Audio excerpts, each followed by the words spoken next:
Ukiniambia umewahi kuangalia video ama kusoma vitabu vya wafugaji wanaofuga kuku kwa maelfu, ukasema na mimi naweza, ukajaribu ukashindwa, hii video ni kwa ajili yako.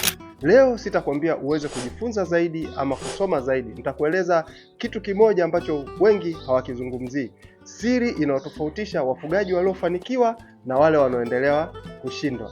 Kaa nami kwa dakika 15, nitakuonyesha tatizo halisi linalokukwamisha wakati wengine wakiendelea kufanikiwa. Na mwisho wa video hii nitakuonyesha hatua 5 za vitendo unazoweza kuanza leo bila pesa nyingi wala uzoefu mkubwa. Naitwa Moses Timothy kutoka JM Farm. Ni wafugaji wa kuku za kienyeji. Kwa takriban miaka 6 tumekuwa tukijihusisha na ufugaji wa kuku wa kienyeji kibiashara. Tumejifunza mambo mengi. Jambo kubwa tuliojifunza kuhusiana na kuku ni kuhusiana na binadamu, kwani sisi ndio kikwazo halisi na tunasimama katika njia ambazo zinatuzuia kuweza kufanikiwa. Kama unataka kutoa shamba lako kutoka ndoto hadi uhalisia, naomba usubscribe katika YouTube channel yetu, bonyeza like na endelea kuangalia video hii. Karibu sana JM Farm.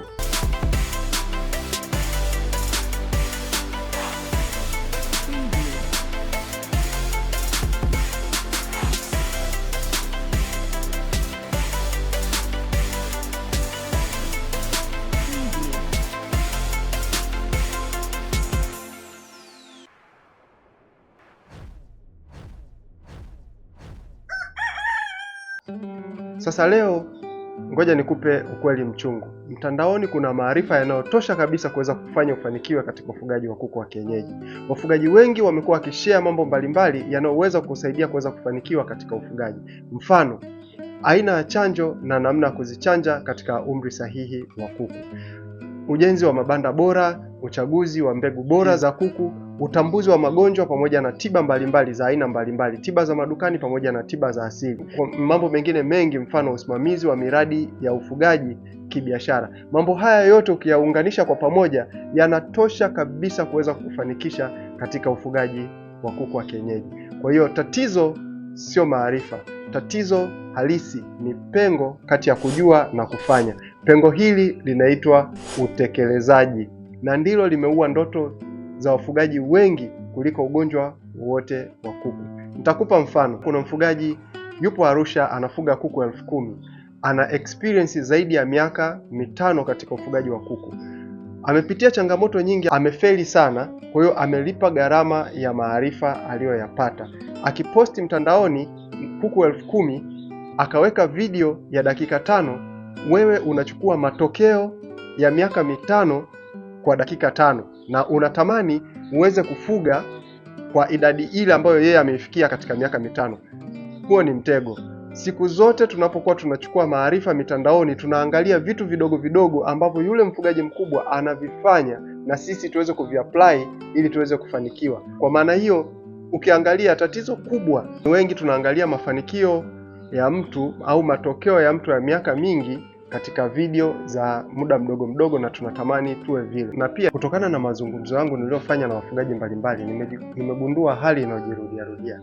Asilimia kubwa ya wafugaji wapya huacha ndani ya mwaka wa kwanza. Hii haisababishwi na kutokuwa na maarifa, bali inasababishwa na kutokuwa tayari katika utekelezaji wa kila siku. Kumbuka, changamoto nyingi zinazotokea katika ufugaji wa kuku wa kienyeji, especially magonjwa, ni changamoto ambazo zinaweza zikaepuka kwa njia rahisi tu. Mfano, magonjwa unaweza ukaepuka kwa njia 3, ambapo njia ya kwanza unaweza ukaepuka magonjwa kwa ujenzi wa banda bora. Ujenzi wa banda bora unaweza ukakuepusha kwa asilimia kubwa sana magonjwa ya mfumo wa hewa. Pili, unaweza ukaepuka magonjwa kwa utoaji wa chanjo. Unapotoa chanjo sahihi, umri sahihi, pamoja na njia sahihi ya utoaji, inaweza ikakusaidia kuweza kuepuka asilimia kubwa ya magonjwa ambayo ni hatari yanayoweza kumaliza kabisa mifugo yako. Lakini njia ya 3, unaweza ukaepuka magonjwa kwa kufanya usafi, kuzingatia issue za usafi wa vyombo vya chakula pamoja na usafi wa banda. Magonjwa mengi ya bakteria pamoja na protozoa huweza kuepukwa kwa njia hii tu. Mfano, magonjwa kama kipindupindu cha kuku, typhoid ya kuku pamoja na coccidiosis unaweza ukaepuka kwa kuzingatia masuala ya usafi tu. Kwa hiyo unaona, utakapokuwa na maarifa, hivi ni vitu pekee ambavyo vinaweza vikakusaidia wewe kuweza kuepuka hizi changamoto katika ufugaji wa kuku. Ni mambo rahisi sana ambayo ukiyazingatia unaweza ukaepuka hizi changamoto. Lakini katika uchunguzi wangu sasa nimekuja kugundua vikwazo viko viwili tu. Kikwazo cha kwanza ni kusubiri mpango kamili.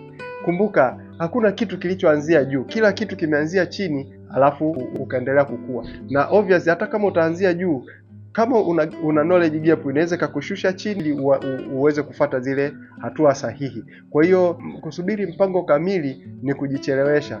Wafugaji wengi wameanza katika hatua ndogo. Mfano tulipotolea mfugaji wa Arusha mwenye kuku 10,000, ukiangalia hatua nyingi zimeanzia chini, kwamba mtu unaanza na flock ndogo, unajifunza then unaanza kukua. Mimi binafsi hapa nilipofikia nilianza na kuku 27 tu ambao niliwanunua kutoka vijijini, lakini sikuwa na maarifa yoyote. Nilianza na kuku 27 nikawaleta kwenye flock yangu, lakini hiyo ilikuwa ni chachu ambayo ilisababishwa na kuku mmoja ambao kijana wangu alipewa na shangazi yangu. Kwa hiyo alipopewa yule kuku nikaona siwezi kufuga kuku mmoja. Kwa hiyo nikanunua kuku 27 nikawaleta.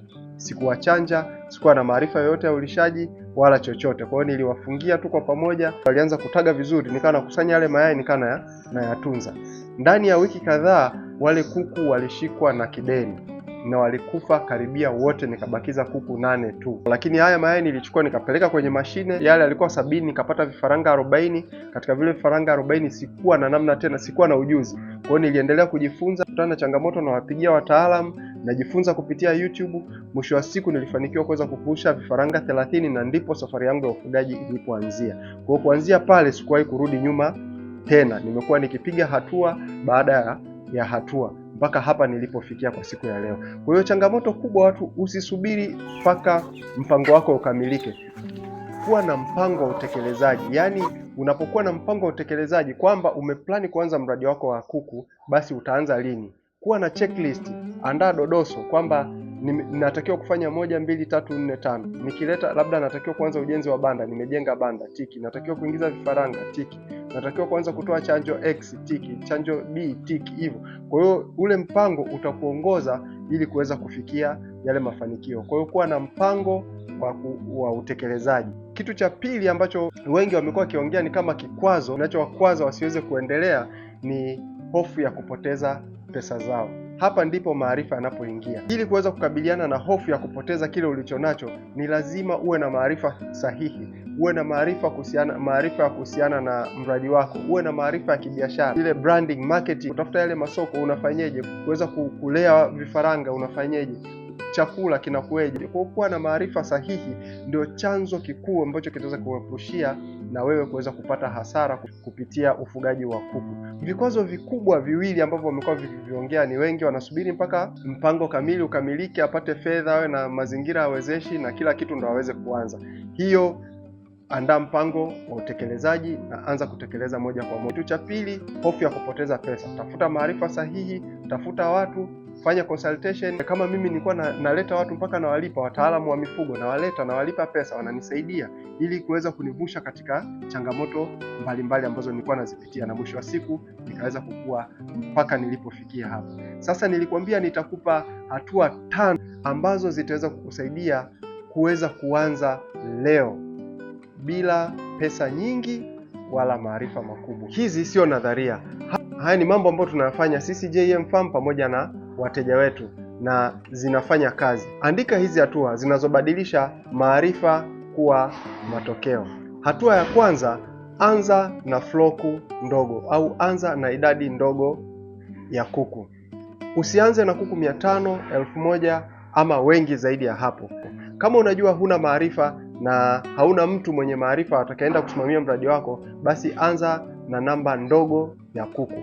Hii itakusaidia kuweza kujenga uzoefu, kuweza kujifunza zaidi na kuweza kupata at least kwa mzunguko mmoja kuweza kujua masoko yakoje pamoja na mambo ya usimamizi ikoje. Kwa hivi vyote unatakiwa uanze na namba ndogo at least kwa mzunguko mmoja uweze kujifunza haya mambo yote. Lakini hatua ya pili, zingatia utoaji wa chanjo. Chanjo sio kitu kinachotolewa pale unapokumbuka, bali chanjo ni kitu cha lazima. kutokutoa chanjo sahihi kwa wakati sahihi inahatarisha mifugo yako. Kuna magonjwa kama kideri, kuna magonjwa kama gumboro na ndui, inaweza ikamaliza mifugo yako yote. Kama sio kumaliza mifugo yako, basi itakupa changamoto kubwa sana katika uleaji au ukuaji wa mifugo yako. Kwa hiyo zingatia utoaji wa chanjo. Hatua ya 3 ni zingatia ujenzi wa banda bora pamoja na usafi wa mazingira. Kama tulivyoona, magonjwa mengi sana yanaweza yakaepukwa kwa ujenzi wa banda bora pamoja na usafi wa mazingira. Magonjwa ya mafua makali ya kuku pamoja na magonjwa kama coccidiosis, kipindupindu cha kuku, typhoid, haya yote yanaweza yakaepukwa kwa kuzingatia usafi wa mazingira pamoja na ujenzi wa banda bora. Lakini hatua ya 4 na ambayo ni lazima kuifanya ni tunza kumbukumbu. Kuwa na rekodi za mradi wako. Unatakiwa kutunza kumbukumbu. Kumbukumbu hizi zitaonyesha gharama halisi ulizozitumia katika kununua vifaranga, gharama ulizotumia katika kuvilisha, gharama kwenye chanjo, gharama kwenye ujenzi wa banda. Hivi vyote vitaweza kusaidia kama kujua kwamba mradi wako unaenda kwa faida ama unaenda kwa hasara. Kwa hiyo zingatia kutunza kumbukumbu. Hata kama pale utakapokuwa unazalisha labda mayai, tunza kumbukumbu ya uzalishaji wa mayai kila siku pamoja na mauzo ya mayai. Kwa hiyo zingatia kutunza kumbukumbu. Hatua ya 5 na labda muhimu zaidi kuliko hatua zote, usifuge peke yako. Wafugaji wote waliofanikiwa wamekuwa wakishirikiana na wafugaji wengine. Wamejiunga kwenye magrupu au vikundi au kwenye mitandao ya kijamii, magrupu ya WhatsApp, ambapo wamekuwa wakishare changamoto mbalimbali na kupeana elimu mbalimbali.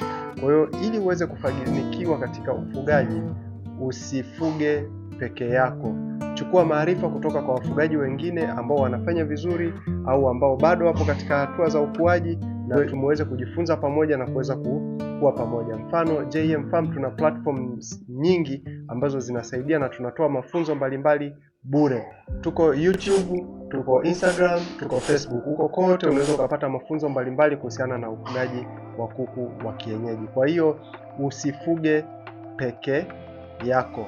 Tumeangalia mambo mengi hadi hapo tulipofikia, lakini ningependa tuondoke na kitu kimoja. Tatizo halisi linalofanya watu washindwe kufanikiwa sio maarifa, bali tatizo halisi ni utekelezaji. Sasa una mbegu, chaguo ni lako.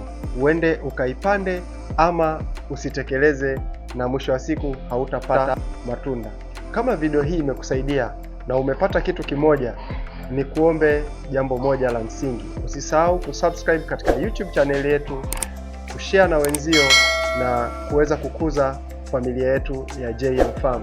Kwani moja ya nguzo ya kufanikiwa katika ufugaji ni kuto kufuga peke yako.